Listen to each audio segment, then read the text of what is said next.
예, 오늘은 우리 D형 큐티입니다. D형 큐티가 사실 정확하게 말씀드리면 가장 좀 어렵습니다. 그렇기 때문에 마지막 과정에 놓는 것 같고요. 그리고 오늘하고 다음 주에 걸쳐서 두 번 나눠서 진행을 하도록 하겠습니다. 혹시 뒤에 하우링 뜹니다. 소리 좀. 자, 그러면 줄을 따라 따르기, 주님 뒤를 따르기 한번 보도록 하겠습니다. 네, PPT 좀 띄워주십시오. 예, 자. 우리 첫 화면 띄워주시고 두 번째 화면 보시면요. 자, 우리 혹시 지금 이게 뭐 하는지 아십니까? 이제 서핑이죠. 파도 타기인데 사실 저는 이제 수영 자체를 못 해가지고 저런 거 별로 안 좋아합니다. 저런 거 왜 하는지 사실 모릅니다. 그런데 나름 스릴 있고 재미있고, 그리고 지난번에 언젠가 신방을 갔는데 그 앞에 기장 쪽에서는 이렇게 파도가 서핑하기에 좋은 파도라고 해가지고 사람들이 많이 몰려서 이렇게 서핑하는 것들을 본 적이 있었습니다. 송정 쪽에서요. 그래서 이거 보면서 참 재밌겠다, 좋겠다라고 하는데, 그 혹시 여러분 아십니까? 1만 시간의 법칙이라는 것 있습니다. 1만 시간의 법칙이라고 있습니다. 거기 옆에 있어요. 1만 시간의 법칙이라는 것은 뭐냐면 어떤 분야에, 이거는 그냥 백과사전에 등장하는 표현입니다. 그래서 제가 다른 부연 설명을 드리지 않고 그대로 보면, 어떤 분야의 전문가가 되려면 최소한의 1만 시간의 훈련이 필요하다는 법칙으로 1993년 미국의 심리학자 앤더스 에릭슨이 발표한 논문에서 처음 등장한 개념입니다. 그래서 하루에 3시간씩 하면 10년을 투자를 하면, 하루에 3시간씩 해서 10년을 투자하면 그 분야의 전문가라고 얘기할 수가 있습니다. 그래서 이런 거 있습니다. 여러분 대학교에 보면 교수님들 중에서 그 분야에 박사학위가 있지 않으신데도 와서 교수직을 하시는 분들이 있으세요. 그것은 무엇이냐면 그 분야에 대해서 일정한 시간을 그 분야에서 활동을 했을 경우 그 활동을 전문가로서 인정을 해주는 거예요. 그래서 제 아시는 선교사님들 중에서도 교수님으로서 사역을 하시는 분들 같은 경우도 박사학위가 있어서 사역을 하시는 것이 아니라 그 분야에 대해서 전공이 있기 때문에 그 전문성을 인정해주고 그렇게 하더라는 것입니다. 이 파도 타기도 마찬가지인 것 같아요. 이게 보면 파도 타기가 그냥 어느 날 그냥 딱 그 보드 위에 딱 앉은다고 바로 저희 파도 타기가 되는 거는 아니겠죠. 아마 이 자리에 지금 각 대학을 다니면서 학위를 따고 계시고, 그 다음에 그 여러 분야에 대해서 여러 방면으로 가고 계신 우리 지체들이 있으실 건데, 그 일들을 다 하는 일도 무엇입니까? 전문성이라는 것은 그냥 어느 날 뚝딱 만들어지는 것이 아니라 무엇이라는 거예요? 많은 시간과 그 부분에 대해서 열정을. 그래서 오늘 아침에 출근하는데 신호등에 딱 걸려 있는데 옆에 레이 차가 한 대가 딱 서는 거예요. 근데 딱 봤는데 이런 문구가 써 있더라고요. 열정, 떡에 쏟아붓다. 이게 무슨 집인지 알겠죠? 떡집인 거예요. 떡집 상호가 뭐냐면 열정, 떡에 쏟아붓다. 이런 떡집인 거예요. 그러니까 이 사람도 떡을 팜에 있어서도 자신 안에 무엇을 심겨진 거예요? 1만 시간의 법칙처럼 그 시간을 할애하고 드린다는 것처럼 파도 타기도 마찬가지라는 거죠. 여러분께서 파도 타기를 해본 적이 있나요? 또 다음 질문은 뭐가 있습니까? 서퍼가 파도 타기를 하기까지 얼마나 오랜 시간 바다 위에 있었을까? 우리가 한 번 정도는 생각해 봐야 된다는 것이죠. 지금 큐티도 마찬가지입니다. 여러분들이 큐티를 하고 있는데 어떤 분들은 큐티를 되게 어려워하시는 분이 있으시고, 반면에 큐티를 통해서 너무 좋다고, 오늘 제가 일부러 저희 이제 모범셀 하시는 그 이제 순장님들한테 찾아가서 여쭤봤어요. 그러니까 오전 예배 잠깐 틈틈이 계속. 그랬더니 어떤 분은 목사님 너무 어려워요. 우리 이제 언제까지 이거 해야 되느냐 이렇게 얘기하시는 분이 있고, 어떤 분은 너무너무 좋습니다. 목사님 진짜 너무 좋습니다. 그래서 자기가 게을름이 있어서 그렇지 말씀을 이렇게 연구하고 묵상하는 데 있어서 너무나 행복하다고 얘기하시는 분도 있습니다. 그런데 제가 어느 분이 낫다 어느 분이 나쁘다라는 얘기를 드리는 것이 아니라, 지금 누구든지 그 시간들, 그 과도기적 시간들은 있다라는 것이죠. 하지만 그 과도기적, 즉 이 시간이 너무나 힘들지만 이 시간들을 반드시 통과를 한다면 여러분들이 일생을 살아감에 있어서 가장 큰 힘을, 가장 큰 무기를 소유할 수 있는 시간이 되더라는 것이죠. 그래서 베드로전서 1장 10절에는 이런 말씀이 있습니다. 저기 밑에 보면 작게 써 있는데 여러분의 교재 57페이지에 보면 이렇게 되어 있습니다. 우리 베드로전서 5장 7절 말씀, 1장 10절 말씀 우리 한 목소리로 한번 읽어볼까요? 시작. 이 구원에 대하여는 너희에게 임할 은혜를 예언하던 선지자들이 연구하고 부지런히 살펴서. 그러니까 이 구원에 대해서 뭐라는 거예요? 너희에게 임할 임할 은혜를 예언하던 선지자들이 연구하고 부지런히 살폈다라는 거예요. 그러니까 하나님이 우리에게 주신 말씀이지만 이것을 우리가 성령의 조명하심을 통해서 깨닫기는 하지만 그럼에도 이 사람들은 무엇을 했다는 거예요? 부지런히 연구하고 살폈다라는 거예요.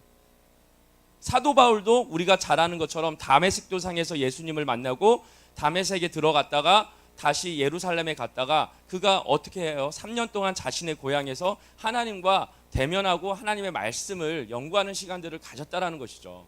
그리고 우리가 잘 아는 선지자 바벨론 포로 후에 돌아왔던 학사 에스라 같은 경우도 어때요? 그 시간들을 하나님 앞에 말씀 연구를 하는데 시간을 투자했다라는 거예요. 그러니까 그것들의 결론은 그 세대의 시대를 움직이고 시대를 바꾸고 새롭게 했다라는 것을 성경은 분명히 보여주고 있습니다. 여러분들 기억해 보세요. 최근에 한 논문이 우리나라에서 발표가 돼서 아마 이것은 이것이 정말 맞다면 세계적인 발견이 될 것이다. 이게 뭐냐면 그냥 일반적인 온도 혹은 상온층에서 초전도체가 되는 거. 연구 발표가 났잖아요. 그래서 이게 진짜 맞느냐? 초전도체를 되려면 영하 몇백 도에서 떨어뜨려야지 초전도체의 역할을 하는데 상온에서 이것이 가능하냐라는 질문을 만약 하면 지금까지 없었는데 만약 이것이 진짜 이루어진다라고 한다면 우리가 얘기하는 자기 부상 열차부터 모든 사물에 획기적인 변화가 일어난다. 이런 얘기를 해요. 그럼 이런 얘기들 속에서 보세요. 그런 것들이 이루어져서 삶의 변화와 태도를 바꾼 것 같지만 놀라운 것은 이 시대를 바꾸어가고 이 시대의 사람들을 사람되게 이끌어가는 것은 인문학이라는 학문, 사회학이라는 학문에 집중하는 이유가 뭐예요? 실질적으로 과학기술이 사람을 윤택한 삶으로 바꾸는 것처럼 보이지만 실질적 사람의 가치를 가치되게 만드는 것은 바로 그런 학문이라는 거예요. 그러기에 그런 학문들이 어느 날 뚝딱 만들어진 게 아니라 2000년, 3000년, 4000년, 5000년, 6000년 전부터 계속 해왔던 학문이 지금의 자리를 차지하고 있게 되었고 결론은 그 중심에 세상을 움직이는 힘이 나오더라는 것을 성경은 분명히 보여주고 있습니다. 성경을 그래서 우리가 깊이 묵상함을 통하여 인간을 설계하신 하나님의 구원의 계획과 그 설계도에 따라서 여러분들을 이끌기를 원하시는 하나님의 계획을 발견할 수 있는 것은 여러분 세상의 어떤 라이센스가 아니라 바로 이 말씀 속에서 발견할 때 있다라는 것이죠. 그래서 이런 말이 있습니다. 반복은 자기 한계를 깨트리는 작업이다. 반복이라는 것은 자기 한계를 깨트리는 작업이라는 거예요. 간단한 습관을 들이는 데는 시간이 얼마가 필요합니까? 3주라는 시간이 필요합니다. 그러니까 흔히 이야기하면 우리가 루틴이라는 거 있잖아요. 일정한 시간을 반복적으로 활동하는 것을 통해서 그것을 자기화시키는 루틴 시간은 간단한 건 3주예요. 하지만 긴 시간은 긴 고도의 그러한 것들을 습관을 들이는 것은 한 6개월 정도, 짧게는 3개월, 길게는 6개월 정도가 소요된다고 해요. 즉 여러분들 큐티를 이 묵상의 시간들을 갖는 것을 지금 우리가 5주째 지금 들어온 거거든요. 5주 만에 우리가 이것을 내 것으로 만들었다? 결코 쉽지 않습니다. 결론은 계속적인 훈련의 시간을 통해서 여러분이 진정으로 여러분 안을 돋고 있는 알을 깨고 나올 수 있는 정말 꼭 필요한 시간이다 라는 사실을 여러분이 꼭 기억하셨으면 좋겠습니다. 포기하지 않으시고요. 도전해 보십시오. 그러면 여러분의 인생에 아마 어떤 무기보다도 여러분의 삶을 바꿀 수 있는 가장 강력한 무기가 저는 될 거라고 확신합니다. 아멘이십니까? 예, 또 도전할 수 있는 은혜가 있었으면 좋겠어요. 제가 그러면서 이 말씀을 덧붙이면서 요 교재에는 없지만 묵상을 하면서 묵상을 할수록 그런 생각을 많이 가져요.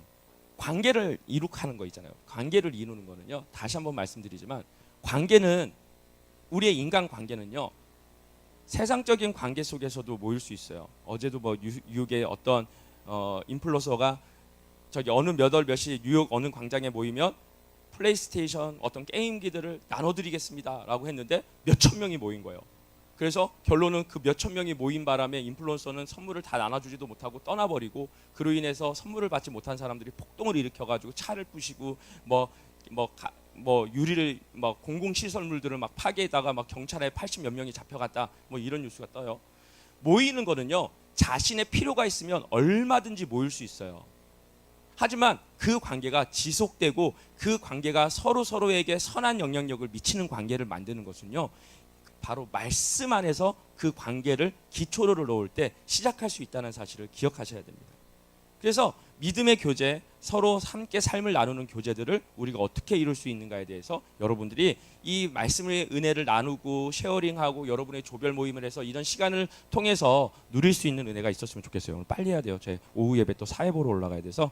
자, 그래서 이제부터 배울 묵상의 도구들을 능숙하게 사용할 수 있도록 하는 것. 그래서 계속 반복하다 보면 능력이 쌓이게 되고 결국 이전에 깨닫지 못한 놀라운 말씀 묵상 세계를 마주하게 된다라고 얘기하고 있습니다. 자, 그렇다면 본격적으로 D형 큐티에 대해서 얘기를 하도록 할게요. 자, 화면 계속 띄워주세요. 제가 뭐 잘생긴 얼굴도 아닌데.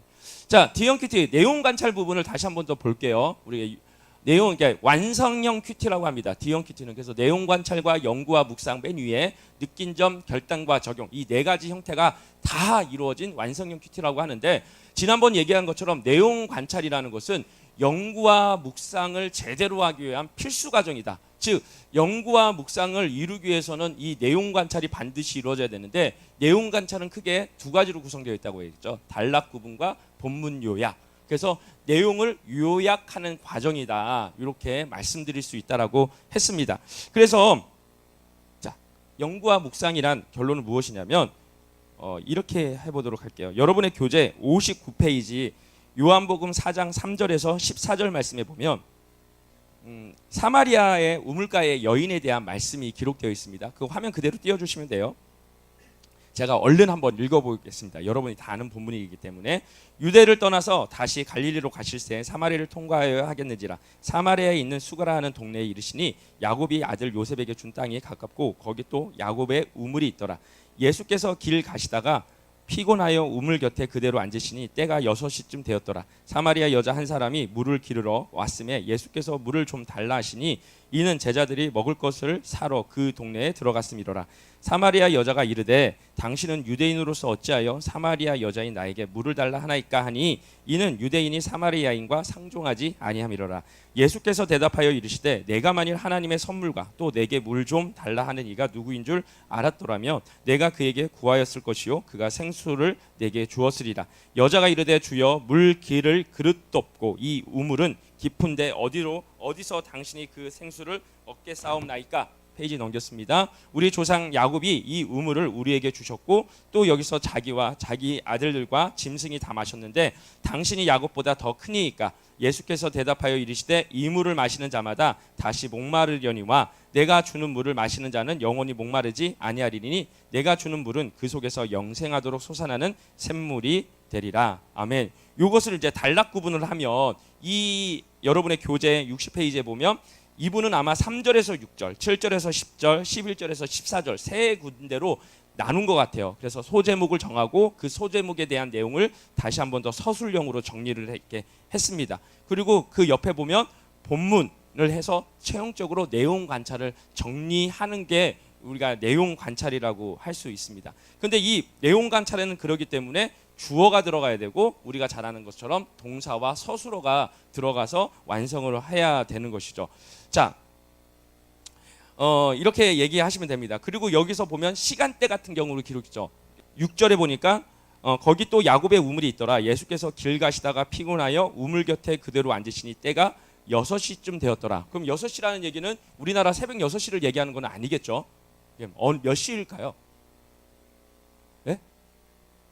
네, 12시라고 할 수 있습니다. 그런데 이것에 대해서도 학자마다 다른 이야기들을 해요. 왜냐하면 그러니까 요한복음은 누구를 대상으로 수신자가 누구인지를 혹시 아십니까? 그죠? 요한이 수신자입니까? 네, 발신이고 수신자가 누구냐에 따라서 결론은 이 시간 표기가 그 당시에는 유대인 시간 표기가 있었고 헬라식 시간 표기가 있기 때문에 어떻게 다를 수도 있다 이렇게 얘기를 해요. 근데 보통은 정오 12시라는 것을 알 수가 있습니다. 오늘 간식으로 제가 좀 아이스크림을 좀 샀어요. 우리 선영이하고 아이스크림 사러 갔다 왔는데 너무 더웠죠. 진짜 더웠어요. 그러니까 이 시간에 정말 더운 때학볕이 내려쬐는 그 시간에 이 여인이 우물을 가지러 왔다 이렇게 보면 되겠죠. 자, 그러면 이제 본격적으로 이제 내용 관찰을 여러분이 지난 한 4주 정도 열심히 해오셨으니까 연구와 묵상 도대체 뭔가를 보도록 하겠습니다. 자, 묵상이라는 것은 저 오른쪽 녹색 박스 좀 키워주시면 좋을 것 같아요. 아니면 여러분의 교재를 보십시오. 묵상이란 어원인 라틴어 메다타리는 주의하다, 밤새우다, 마음으로 생각하다라는 뜻으로 단련하다, 익숙해지다라는 의미를 함축하고 있습니다. 그러므로 하나님의 말씀인 성경을 꾸준히 반복하여 생각하는 것이 묵상의 본질적인 요소라는 거예요. 다시 한번 말씀드릴게요. 하나님의 말씀인 성경을 꾸준히 반복하여 생각하는 것이 묵상의 본질적인 요소라는 거예요. 이 얘기는 무엇이냐면 우리가 마음을 비우는 것과는 달라요. 예를 들어서 우리가 뭐 템플 스테이 간다고 해가지고 절에 가가지고 이렇게 가서 그래서 뒤에서 스님 이렇게 졸고 계시면 탁 죽도 같은 걸로 탁 때리면서 비워 뭐 이렇게 얘기를 하시잖아요. 탁 때리는 그거랑 그 비움과는 다른 거예요. 우리는 사실대로 얘기하면 뭐 내려놓음이죠. 내려놓음이지만 본질적으로 무엇으로 그것을 채우는 거예요? 내 생각을 내려놓고 말씀으로 채우는 거죠. 그렇기 때문에 묵상이라는 것은 다시 한번 얘기하지만 성경을 꾸준히 반복하여 생각하는 것, 이것이 묵상의 본질이다라는 것을 알 수가 있습니다. 자, 그러면 그 옆으로 가주세요. 흰색 박스 부분. 연구의 묵상을 내용을 관찰하여 기록하여 성경 본문이 전달하는 의미와 메시지를 찾는 것이라는 거예요. 이렇게 본문 말씀을 본래 의미하는 바와 전달하고자 하는 메시지를 이해하기 위해서 사전이나 주석 같은 외부 자료를 이용하여 연구하고 질문을 던지며 말씀의 의미를 깊이 묵상하는 것이 바로 뭐라는 거예요? 우리가 바로 연구와 묵상의 이 내용이라는 거예요. 의미와 메시지를 찾는 것. 성경이 본질적으로 말하는 의미와 메시지를 찾는데 우리가 사실 한계가 있잖아요. 그러니까 예를 들어서 저 같은 경우는 지금 교육자 생활이 이제 25, 6년째 됐는데 그리고 말씀을 연구하고 묵상하는 것이지만 지금도 어려워하거든요. 그러니까 여러분들에게도 이게 우리 한 5주 했으니까 큐티가 쉽냐? 당연히 어렵죠. 왜 신학이라는 공부를 하겠습니까? 저희 같은 경우는 학부 4년, 신대원 3년, 7년 공부를 하지 않습니까? 7년을 공부해도 다 못 끝내고 허우적 되고 있는 게 사실인데, 그런데 중요한 것은 무엇이라는 거예요? 그래서 사전이나 주석 같은 외부 자료를 이용하고 그래서 연구하고 질문을 던지고 의미를 깊이 묵상하는 것, 이것이 연구와 묵상이라는 것입니다. 자, 그렇다면 연구와 묵상을 돕는 도서, 여러분 그 PPT에는 밑에 있습니다. 이렇게 보시면요, 이런 책들은 하실 수 있으면 사놓으셔도 돼요. 예, IVP 성경사전, 그러니까 IVP 출판사에서 나온 거예요. 그리고 비전 성경사전, 새 성경사전, 예수 복음서 사전인데 그 가능하시면 요즘은 네이버에 보면 라이프 성경사전이라고 그게 통째로 들어가져 있습니다. 그래서 여러분들이 원하시면 얼마든지 성경사전 구매하지 않고도 하실 수 있습니다. 하지만 조금 더 풍부한 자료를 요청한다면 IVP 성경사전 뭐 요 정도를 구비하시면 됩니다. 책값은 별로 안 비쌉니다. 저거 한 45,000원인가? 그거밖에 안 해요. 예. 그리고요, 주석으로는 IVP 성경 주석, IVP 성경 배경 주석, 구속사로 본 핵심 주석. 그래서 여러분들이 아이고 뭐 목사님이 연구하는 거지 굳이 우리가 연구할 필요가 있나라고 하시지 마시고 혹 여건이 되시고 기회가 되시면 저 정도는 구매를 좀 해두시면 여러분들이 기본적인 성경에 대한 우리가 해석에 대해서 조금 더 도움을 받을 수는 있습니다. 그래서 이렇게 보시면 좋을 것 같습니다. 자, 저 책들도 별로 안 합니다. 거의 4, 5만 원대면 한 권씩 살 수 있습니다. 자, 성경지도는 스펙트록 성서지도, 성경과 함께 보는 지도, 차트와 지도로 보는 성경, 뭐 이런 책들이 있습니다. 그래서 성경지도는 되게 책들이 많습니다. 그래서 여러분들이 하나 정도 싼 것도 지금 많습니다. 비싼 것도 많고요. 뭐 10만 원 넘는 책도 있고 반대로 한 2만 원이면 기본적인 정보를 얻을 수 있는 성서지도도 많습니다. 그래서 이 정도는 여러분 구매를 하시면 좋을 것 같습니다. 그래서 이 정도를 참고하셔가지고 하시고, 저는 지난번도 말씀드렸지만 우리 모범셀에서 우리 작년부 순장님들 교육을 했더니 정말 저 책들을 사신 분들이 계셨어요. 그래서 말씀을 연구하는데 저 책을 사용하셔서 연구를 하고 계시는 우리 순장님들도 계십니다. 참 감사하죠. 자, 두 번째는 무엇이냐면 연구와 묵상은 이 말씀이 나에게 무엇을 의미하는가를 찾는 것이 아니라 성경의 1차 수신자, 최초의 수신자에게 무엇을 의미했는가를 찾는 해석이라는 거예요. 우리는 자꾸만 어떻게 하냐면 건너 떠버려요. 그러니까 여기서 목사님이 설교를 하셔가지고 그것을 대다수 목사님이 풀고 연구를 해서 우리에게 바로 이게 먹여주는 거죠. 자, 이거 음식 다 됐으니까 잡수세요. 하고 드리는 거잖아요. 근데 성경은 기록해야 될 것은 무엇이냐면 수신자는 우리가 아니에요. 1차 수신자들은 따로 존재를 해요. 그러면 1차 수신자들에게 왜 이것을 쓸 수밖에 없었지를 이해를 해야지 그 시대적 배경을 이해하고 우리에게 접근을 할 때 바른 해석이 될 수 있다는 거예요. 1차 수신자에 대한 이해가 없이 그냥 우리에게 확 와버리면 그 얘기가 아무 감동이 없거나 아니면 남 얘기가 될 가능성이 있죠. 아니면 너무나 과한 해석이 될 수도 있고요. 그래서 기억해야 될 것은 1차 수신자는 최초 수신자들이 있다. 그들에게 무엇을 의미했는가를 살펴보는 것이 해석의 1차적 작업이라는 거예요. 밑에를 보시면 이런 얘기가 있습니다. 창세기 같은 경우는 누구에게 성경을 주었을까요?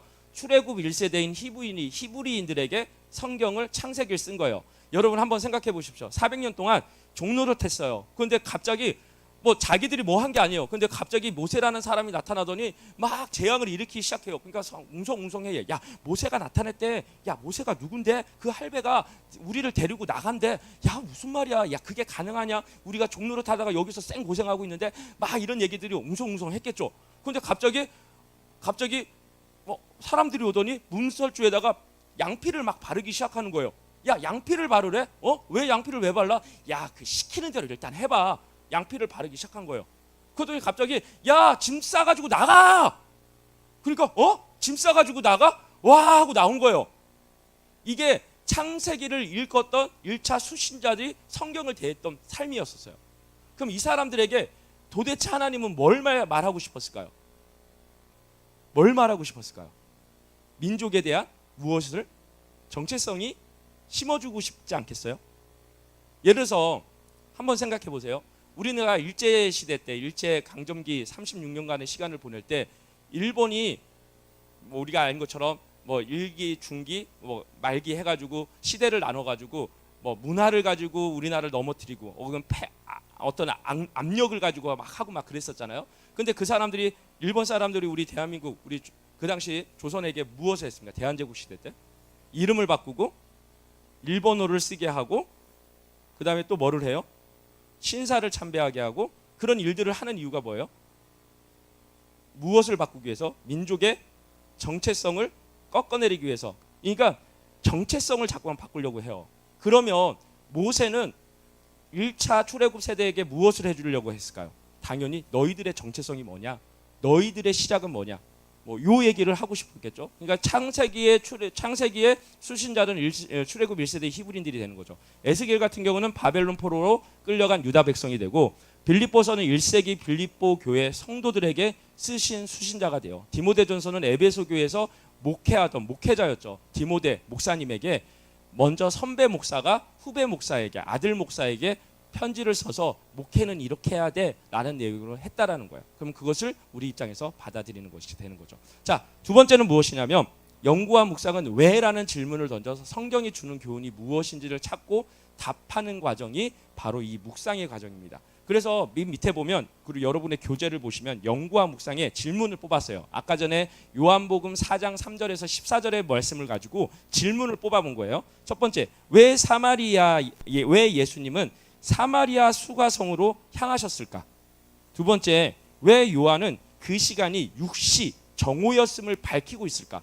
굳이 시간을 밝히지 않아도 되잖아요. 뭐 지나가다가 수가성에 들렸는데 한 여인에게 물을 달라. 근데 왜 정오라는 시간을 굳이 언급을 했을까? 세 번째, 예수님은 그 여인이 나올 것을 알고 계시고 기다리셨을 것이다. 왜 그러셨을까? 마치 그 여인이 올 것을 마치 아셨던 것처럼 앉아 있었죠. 그리고 제자들은 음식을 구하러 들어가죠. 앉아 있었는데 마치 이 여인이 올 것을 알고 계셨던 것처럼 기다렸는데 왜 그러셨느냐? 네 번째는 야곱의 우물, 생수 등 물에 관련된 단어가 왜 이렇게 반복되는 것일까? 왠 줄 아시죠? 요한복음 이 사건 다음에 등장하는 사건이 혹시 뭔지 아세요? 이제 물에 관련된 얘기가 계속 나와요. 세례에 대한 얘기가. 그러니까 연결되어 있죠. 다섯 번째, 여인은 왜 물 이야기를 하면서 예수님이 야곱보다 크냐는 말을 하는 것일까? 그러니까 이런 의미들이 도대체 우리에게 뭘 가져오기 때문에 했는가에 대한 질문들을 던지는 거예요. 그래서 사실 우리가 설교문을 쓰는 것도 결론은 우리 교육자들이 설교문, 목회자들이 설교문을 쓰는 것도 그 시작점은 저 질문에서 시작하는 거예요.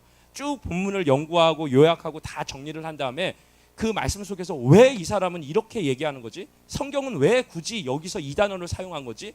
라는 거예요. 나중에 제가 이사여서 2장의 본문을 가지고 얘기하면서 말씀을 좀 드리겠습니다. 그래서 질문에 의해 글의 흐름이 범위를 갖게 되는 거예요. 그래서 삶의 자랑을 주지 않는 범위, 즉 지연이나 시간을 갖게 하는 시간들을 갖게 됩니다. 그러니까 질문에 의해서 글의 범위가 결정된다는 거예요.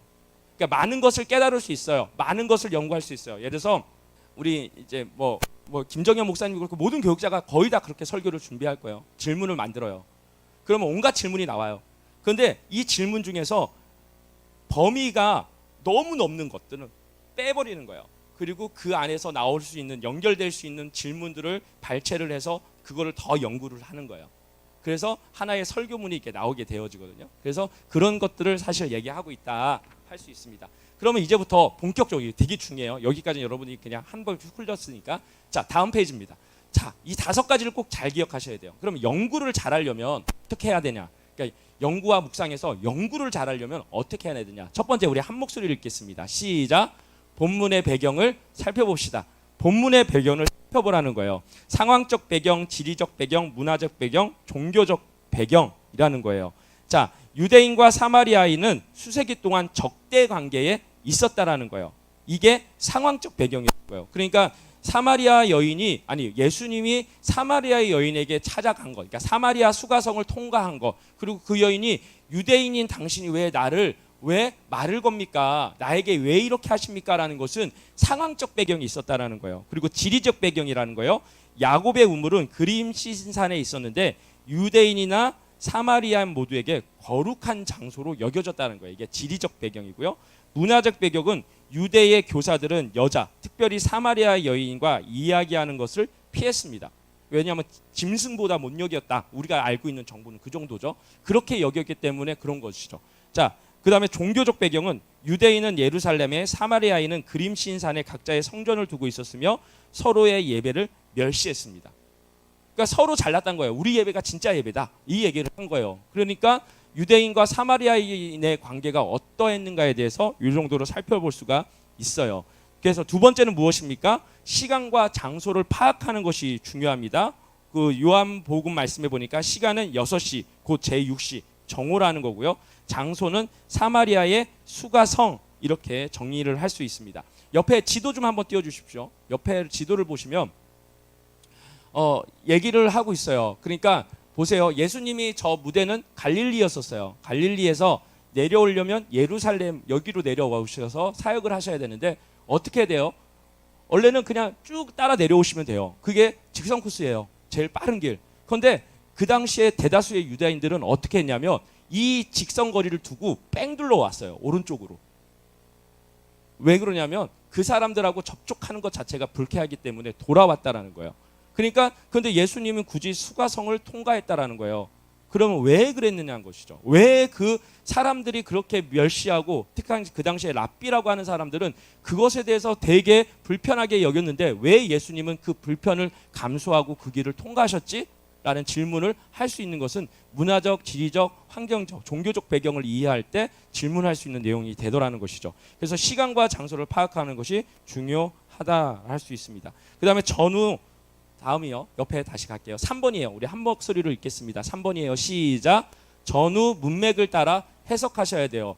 이 전후 문맥을 해석을 잘못하기 때문에 보통 우리가 어디에 빠지는 거예요? 이단에 빠지는 거예요.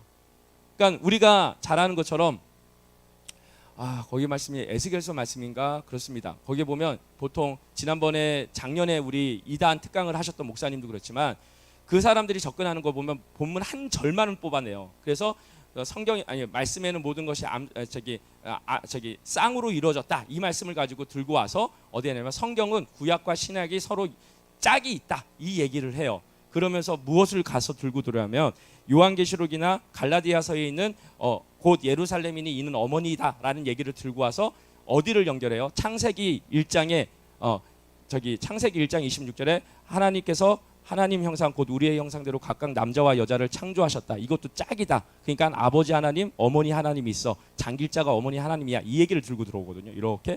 그런데 그 에스겔서에 있는 에스겔서 말씀을 맞을 거예요. 그 말씀을 앞뒤 문맥을 딱 읽으면요. 그건 무엇이냐면 노아의 방주 때 짐승을 탈 때 짐승이 어떻게 타요? 쌍으로 타잖아요. 암컷과 수컷. 부정한 짐승과 정한 짐승의 수준은 다르긴 하지만 그 얘기를 하는 거예요. 그러니까 그 에스겔서의 말씀은 무엇이냐면 쌍수라는 쌍을 이룬다라는 얘기는 짐승을 얘기하는 거예요. 근데 그것을 뭘로 가져온 거예요? 앞뒤 문맥을 읽지 않으면 그대로 들고 와서 말씀에 짝이 있으니까 너가 지금 말씀을 이해하지 못해서 지금 그렇게 얘기하는 거야. 이렇게 얘기하는 거야. 근데 본문을 이해하면 동물이라는 얘기를 알 수 있어요. 그러니까 전후 문맥을 따라서 해석하라는 거예요. 그래서 과하게 많이 읽지 마시고요. 적어도 오늘 여러분들이 이사야서 2장을 우리가 같이 이제 큐티를 어제 본문 가지고 할 거잖아요. 그러면 이사야서 1장, 이사야서 3장 정도는 보셔야 된다는 거예요. 이해가 되시죠? 전후 문맥을 살펴보라는 거예요. 전후 문맥을. 자, 그리고요. 그래서 이전 문맥을 보면, 여러분의 교재를 보면 이전 문맥은 요한복음 3장 1절에서 4장 1절입니다. 바리새인이 니고데모에게 영생을 주신 하나님의 사랑과 거듭남의 신비의 말씀을 하신 예수님, 예수님이 어떤 분이신지 증언한 세례 요한의 이야기가 중심을 다루고 있습니다. 그런데 이때 거듭남에 대한 얘기를 하죠. 그러면서 뭐라고 얘기해요? 물로 거듭나지 아니하며 이렇게 얘기를 하세요. 그런데 그 사건이 4장 오늘의 읽은 본문에서 무엇으로 등장해요? 물이다. 근데 그 물이 곧 누구다? 영생하는 물, 곧 예수님에 대한 얘기를 하게 되는 거예요. 자, 이후 문맥에는 요한복음 4장 15절에서 26절에 사마리아 여인과의 대화를 통해서 진정한 예배와 메시아가 누구신지를 가르쳐 주시는 본문이 등장을 해요. 그러니까 실질적으로 이것은 하나의 연결고리가 되어 있다. 그래서 전후 문맥을 살펴보는 것이 중요하다. 입니다. 네 번째는요, 요거예요. 함께 읽겠습니다. 시작. 단어와 수식어를 연구하셔야 돼요. 그래서 야곱의 우물, 야곱의 우물이 왜 등장을 했을까? 그러면 야곱의 우물이라는 단어가 나왔으면 결론은 구약 성경에서 이 우물이 왜 야곱의 우물이라고 불렸는지를 아셔야지 그 의미를 아는 거예요. 그러니까 이 여인이 지금 당신들이 유대인들이 말하기를 여기도 아니고 예루살렘에서 예배하라고 하지 않았느냐. 그러면서 야곱의 우물에 대한 얘기를 하고 네가 당신이 야곱보다 크냐 이 얘기를 하는 이유는 저 야곱의 우물이 도대체 뭐지? 그것을 이해하셔야지 사실 해석이 되는 거예요. 그래서 사실 이제 배경 주석들이 필요한 거예요. 그리고 수식어를 보라는 거예요. 생수, 다시라는 말. 그러니까 서로 문장에서 연결한 것을 연결고리들을 찾아가는 것. 나중에 이사야서에서 조금 보여드릴게요. 그냥 다섯 번째는 다시 한번 볼게요. 시작. 반복과 대조되는 것을 찾아본다. 다시 한번 읽을게요. 다 같이 시작. 반복과 대조되는 것을 찾아보셔야 됩니다. 반복은 물, 사마리아인, 우물, 주다, 물을 달라. 이런 것들이 8회, 7회, 6회 이런 식으로 반복을 합니다. 그리고 대조는요. 사마리아인과 유대인, 이물과 내가 주는 물, 야곱과 예수 이런 반응이 서로 대조를 이루고 있게 되어지더라는 것입니다. 자, 이 정도로 해서 여러분이 할 수 있어요. 자, 그러면 이 시간에 제가 큐티 한 부분들을 조금 나눠볼게요.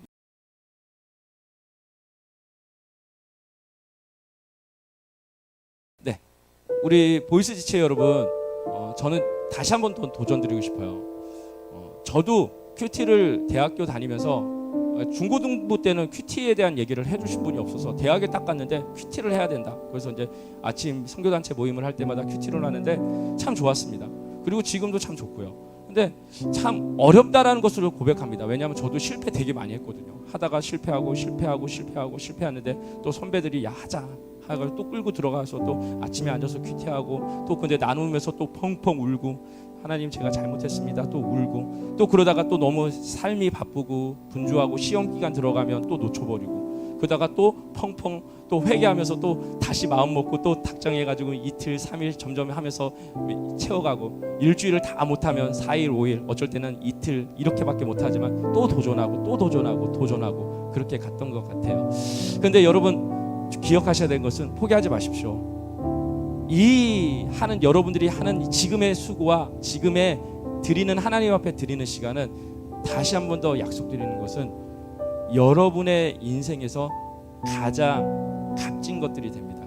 저기 부장 집사님 죄송한데 윤모세 선교사님께 지금 목사님이 예배가 다 안 끝나가지고 저기 바로 들어갈 테니까 오전에 앉으셨던 자리에 앉아달라고만 좀 얘기 좀 해주시겠습니까? 죄송합니다. 그런데 제가 이번 주에 주중에 휴가 마지막 날이었습니다. 근데 우리 집사람이 여보 우리 은행 볼 일을 하나 봐야 돼. 그래가지고 그래 갑시다.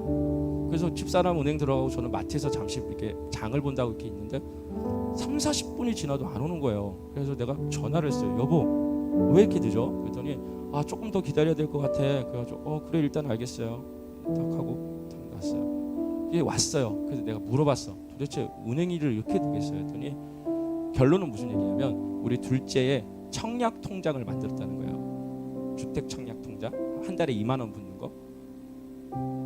근데 그 얘기를 딱 듣는 순간 저희 형이 했던 얘기가 생각이 나는 거예요. 저희 형은 뭐 잘 나가는 사람이니까. 근데 저희 형이 했던 얘기가 상용아 너희 우리 조카들 중학교에 딱 입학을 해주면 청약 통장 하나씩만 만들어줘. 그리고 10,000원이라도 좋으니까 계속 부어줘. 그게 정말 좋은 선물이 될 거야. 이 얘기를 저한테 했던 말이 탁 스쳐 지나가는 거예요. 그 얘기가 무슨 얘기인지 알죠, 여러분? 뭐 이 시대 주택이 우리에게 주는 의미가 무엇인지를 우리 청년들이 잘 알잖아요. 근데 그 얘기를 듣는 순간 저에게는 한편에 드는 생각이 내가 우리 아이에게 물려줄 게 청약 통장일까? 하나님의 말씀일까? 이 말씀을 연구함에 있어서 힘써 가르치고 해야 될 일을 내가 어떻게 인식하고 애들한테 말해주고 있는가? 참 부끄러웠어요, 목사로서. 근데 정말 우리 이 자리에 계신 청년들을 저의 동역자이자 저에게는 어떻게 보면 우리 자녀 같은 우리 청년들에게 당부드리고 싶고 권면드리고 싶은 것은 지금 여러분이 매일매일을 어떻게 보면 큰 씨름과 결단을 하면서 하고 있는 이 말씀 연구의 묵상이 여러분의 인생에서 무엇보다도 바꿀 수 없는 금은보화보다도 바꿀 수 없는 가치 있는 것이라고 저는 믿습니다. 포기하지 마십시오. 다시 한 번 더 도전하십시오. 그리고 우리 지체들과 함께 나눔에 있어서 큰 기쁨들을 누렸으면 좋겠어요. 죄송합니다. 이제 시간이 다 돼서요. 우리 함께 잠시 1분만 기도하고 찬양하고 헌금하고 제가 축도하고 바로 마치겠습니다.